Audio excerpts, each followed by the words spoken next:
Olá, boa noite, sejam todos muito bem-vindos.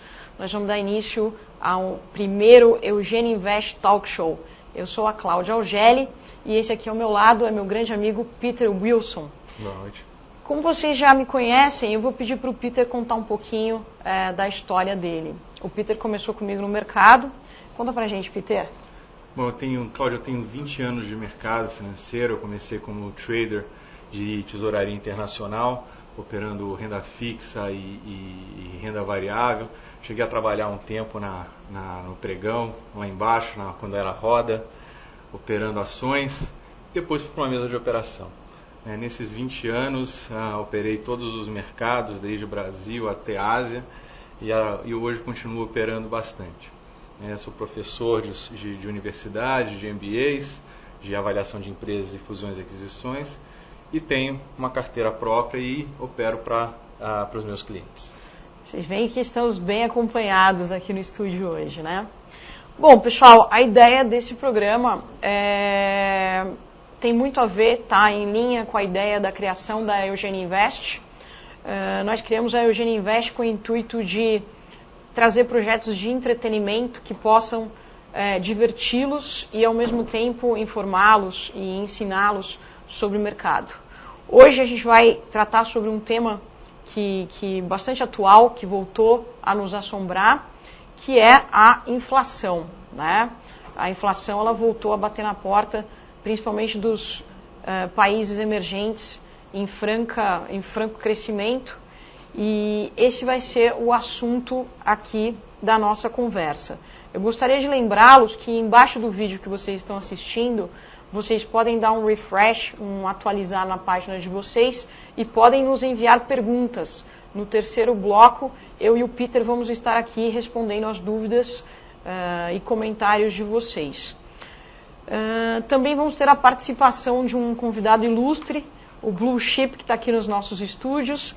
Ele vai contar um pouquinho sobre a performance dele, sobre o desempenho dele, a experiência dele como trader e também como investidor. E no segundo bloco nós vamos ter a participação da minha Pug. Isso é uma surpresa que a gente fez para vocês. A gente fala nesse assunto daqui a pouco. Então vamos falar um pouquinho sobre inflação, Peter? Bom.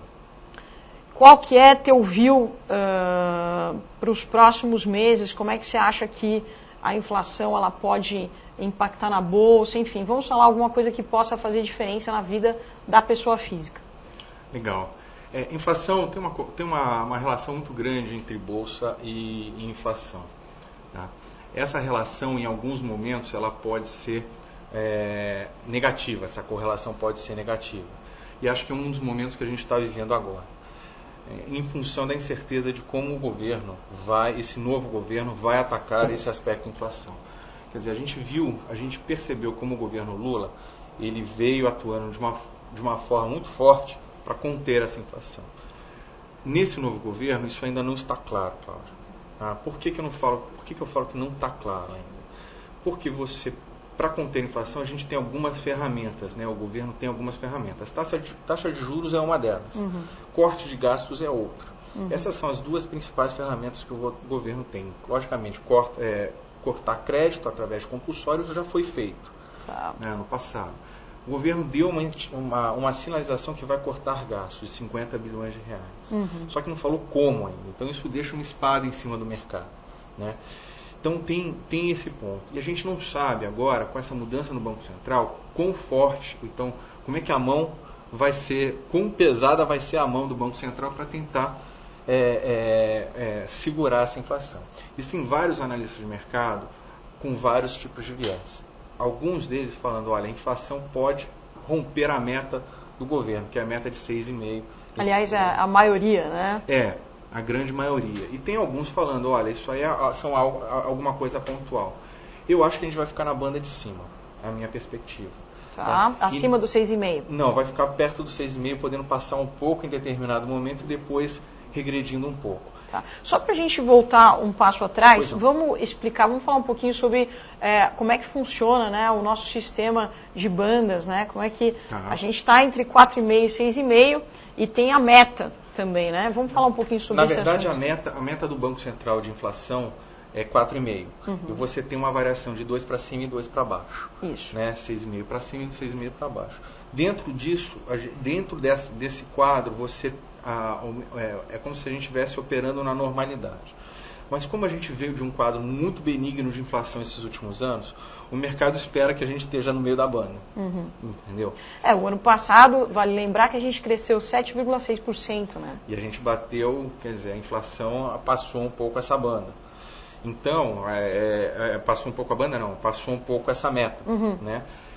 Esse ano, em função do que aconteceu no final do ano, né, no último trimestre, o que já está acontecendo, e hoje saiu o número de inflação, de IPCA 15 mostrando ainda uma alta forte, o que acontece? Você tem um mercado temeroso de como vai ser para frente, né, até que tenha uma clareza. Essa espada que perdura hoje no mercado. Né? Então, essa, vamos falar assim, inconstância, quer dizer, o mercado caindo hoje, cedendo um pouco, tem muito a ver com vamos falar assim, a oportunidade de você considerar todas essas incertezas. Tá? O que eu acho é o seguinte, todo esse cenário, vamos voltar um passo atrás, né? Eu acho que tudo começou quando os Estados Unidos, o Fed lançou aquela medida de impressão de dinheiro, 600 bilhões no mercado, e jorrou, literalmente, vem jorrando dinheiro no mercado. Se a gente tem uma pesquisa muito interessante que eu gostaria de citar, que é do professor Steve Hank, da Universidade Johns Hopkins. Essa pesquisa depois eu vou colocar num post lá no nosso site. Ela lista as 6 piores situações de hiperinflação que já aconteceram no mundo. E você pode concluir, depois de ler os 6 exemplos, que a inflação é ocasionada por 2 motivos. Ou pela guerra, participação em guerra, né, países que foram devastados ou que então pararam tudo o que estavam fazendo para investir na guerra, ou então pela impressão de dinheiro sem controle. Então esses são os 2 motivos que causam a inflação.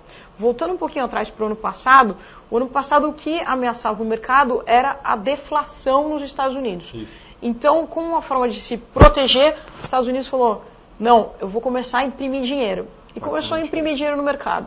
Com isso foi um efeito dominó, lembrando que a economia, pessoal, é algo muito complicado, porque é como se fosse um jogo de Tetris, né?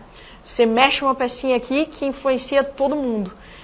Então, os Estados Unidos, quando fez isso, inclusive isso foi tema do G20 diversas vezes, ele acabou criando um efeito dominó no mundo e gerando inflação no mundo inteiro, porque países como China e Brasil foram obrigados a aumentar a sua taxa de juros. E aí a gente está tendo agora um problema com commodities. O que acontece é o seguinte, os Estados Unidos, na verdade, o Fed ele teve que fazer isso para tentar evitar ao máximo os Estados Unidos entrar numa deflação em até os países europeus. Né? E talvez fosse até pior para o mundo inteiro, né? Pudesse ser pior, justamente. O que a gente vê agora é que realmente esse dinheiro que o Federal Reserve, né, o Fed, acabou colocando no mercado, ele acaba, é como se fosse um grande rio, porque esse dinheiro ele vai buscar retorno. E onde tem retorno hoje no mundo? São os países emergentes. Né? Onde tem rentabilidade. O Brasil é um deles. E ele acaba caindo esse rio, ele acaba fluindo para esses países. Quando ele flui para esses rios, ele tem uma pressão inflacionária direta. Ou seja, é um excesso de liquidez no mundo ou nos países emergentes, né? Agora a gente olhando pelo lado dos Estados Unidos, os Estados Unidos têm uma previsão de crescimento, até o próprio Fed colocou, que eles vão crescer perto de 3%. Eles precisam disso. Você está com um desemprego muito alto nos Estados Unidos. Então, para eles é bom que isso aconteça, mas, por outro lado, eles colocam essa pressão inflacionária no mundo. Eles exportam essa pressão inflacionária em função da maquininha de dinheiro, como você mesmo colocou. Então, tem um lado positivo para o americano, né, no caso, que é tentar... Que recuperou a confiança no mercado. Exatamente, tentar reduzir o nível de desemprego e criar e manter o consumo em alta, mas, por outro lado, você bomba as commodities. Mas tem um aspecto também, na parte interna brasileira, tem alguns aspectos que são comuns do Brasil, que se a gente for olhar também estão pressionando a inflação, que são o que a gente chama de ativos non-tradables, né? Quer dizer, que você não pode passar de um país para o outro. Então a gente pode ver serviços aqui no Brasil, pode ver serviços aqui no Brasil, que acontece o seguinte: você tem uma inflação de quase de 8 a 9%. Isso impacta direto a nossa inflação. Uhum. Então, nesse sentido, tem um aspecto dinheiro voando no mercado, como você mesmo falou, mas tem um aspecto interno nosso que a gente precisa calibrar, que é justamente o Banco Central que vai dar a calibrada. Uhum. Então, agora, o que você acha que qual é o teu view para a taxa de juros? Você acha que a taxa de juros vai continuar subindo? Ou o governo vai continuar atuando forte no câmbio? Quer dizer, porque tá uma salada, né? Uma miscelânea. A economia é difícil porque você tem que mexer todas as peças juntas. E acaba que não tem free lunch. Você tem que pagar um pedágio por algum remédio amargo que você vai ter que engolir por alguma dessas medidas que você for tomar. Eu não sei qual vai ser a saída. O chá amargo que o governo vai tomar. Talvez seja o câmbio. Quer dizer, liberando o câmbio, isso ajuda a segurar a inflação.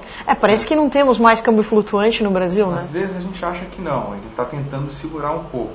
Mas, por outro lado, assim, o que eu acredito é taxa de câmbio sobe, isso não é no curto prazo, vamos dizer assim, não é bom para ações, tem um reflexo para ações, quer dizer, você tem uma espada ainda no mercado, mas mais do que isso é incerteza. Acho que a maior espada no mercado hoje é a incerteza de como é que você vai atuar com relação a isso.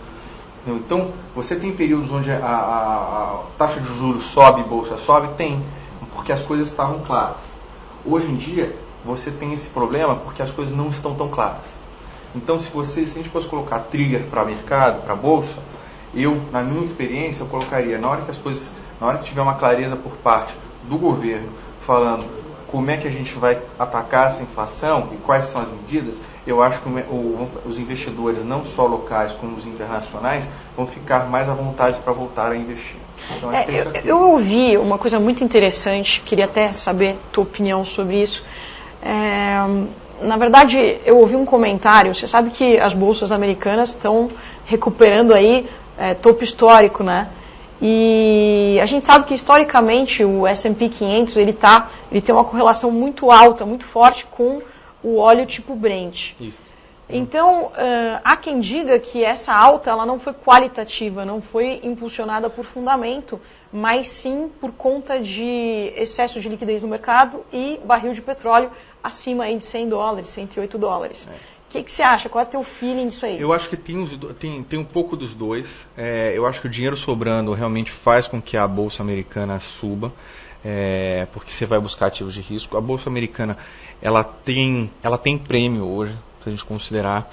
Ela tem ativos bons e não está...